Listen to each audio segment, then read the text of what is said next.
एक समय की बात है। एक छोटा सा गांव था जहां रामू नाम का एक ईमानदार लकड़हारा रहता था।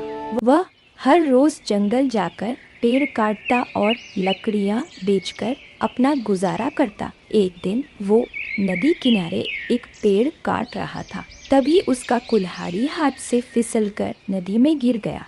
रामू घबरा गया। वो बहुत गरीब था।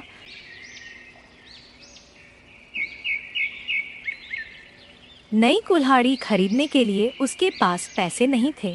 तभी नदी से एक जल परी प्रकट हुई और बोली, क्या हुआ लकड़हारे, तुम बहुत परेशान लग रहे हो? मैं एक गरीब लकड़हारा हूँ। लकड़ी काट कर बाजार में बेचता हूँ और अपनी परिवार का गुजर बसर करता हूँ। लेकिन आज लकड़ी काटते समय मेरा हाथ से कुल्हाड़ी छूटकर दरिया में गिर गया। लेकिन किया करूँ, मेरा किस्मत ही खराब है। मेरा पास इतना पैसा भी नहीं कि दूसरा कुल्हाड़ी खरीद सकूं। जल परी मुस्कुराई और नदी में गई। वह से पहले एक सोना का कुल्हाड़ी लाई।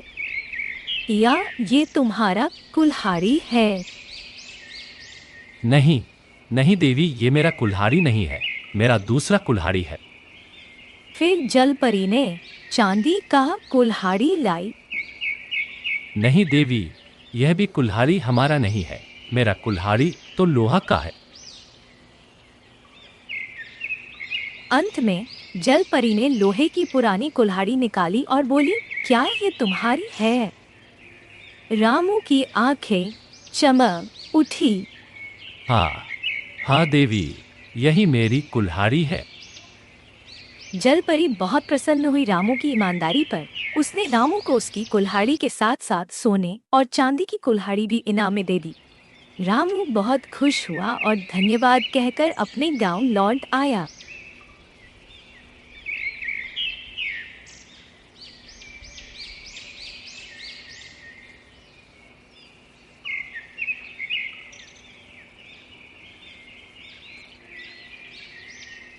गांव पहुंचते ही रामू ने सबको अपनी कहानी सुनाई। अरे भाई, मेरा साथ कुछ ऐसा हुआ कि मैं भी सोच में पड़ गया। मैं जंगल में लकड़ी काट रहा था तो कुल्हाड़ी मेरा हाथ से छूटकर नदी में गिर गया। तो मैं बहुत परेशान हो गया था। तभी एक जलपरी नदी से प्रकट हुई और ये कुल्हाड़ी दी। सभी गांव वाले उसकी ईमानदारी की तारीफ करने लगे। लेकिन उसी गांव में भोलू नाम का एक लालची लकड़हारा भी रहता था। जब उसने रामू की कहानी भोलू भी तो कुल्हाड़ी उसके मन लेकर में उसी लालच आ नदी के गया। किनारे पहुंचा। जानबूझकर उसने अपनी कुल्हाड़ी नदी में फेंक दी और रोने लगा। जल परी फिर से प्रकट हुई और बोली, क्या हुआ लकड़हारा, तुम इतना क्यों रो रहे हो? भोलू ने झूठ कहा, मेरा कुल्हाड़ी नदी में गिर गई देवी। जल परी पहले सोने की कुल्हाड़ी लेकर आई और पूछा, क्या यह तुम्हारा कुल्हाड़ी है? भोलू ने झट से कहा, हाँ देवी, यही मेरा कुल्हाड़ी है। जल परी की आंखों में क्रोध आ गया। वह बोली, ये तुम्हारा कुल्हाड़ी नहीं है। फिर जल परी नदी में गायब हो गई और भोलू को खाली हाथ छोड़ दिया। अब भोलू की अपनी असली कुल्हाड़ी भी उसे वापस नहीं मिली। भोलू पछताता हुआ वापस गांव लौटा। गांव वालों ने उससे कहा, देखा, ईमानदारी का फल मीठा होता है और झूठ का अंजाम हमेशा बुरा होता है। उस दिन के बाद भोलू ने भी सच्चाई का रास्ता अपनाया। हाँ भाई, तुम सब ठीक बोल रहे हो।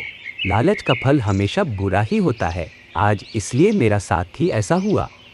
रामू की ईमानदारी की कहानी आज भी गांव के बच्चे सुनते हैं और उससे सीख लेते हैं।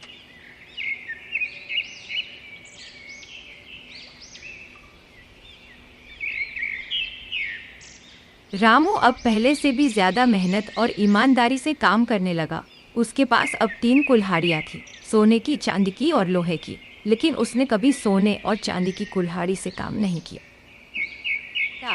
मेरी असली मेहनत लोहे की कुल्हाड़ी से ही होती है। गांव वाले उसकी इज्जत करने लगे और अपने बच्चों को उसकी मिसाल देने लगे। गांव में राजा के सिपाही आए और बोले, राजा को जंगल से लकड़ी की जरूरत है। सब लकड़हारे डर गए कि इतना बड़ा काम कैसे करेंगे, लेकिन रामू ने कहा, अगर हम सब मिलकर मेहनत करें तो कोई भी काम मुश्किल नहीं।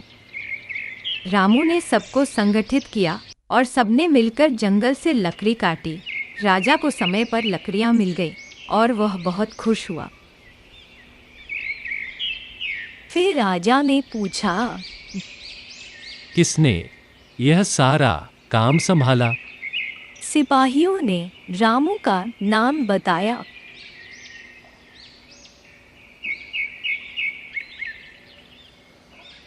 सिपाही ने फिर रामू को बुलाकर लाया।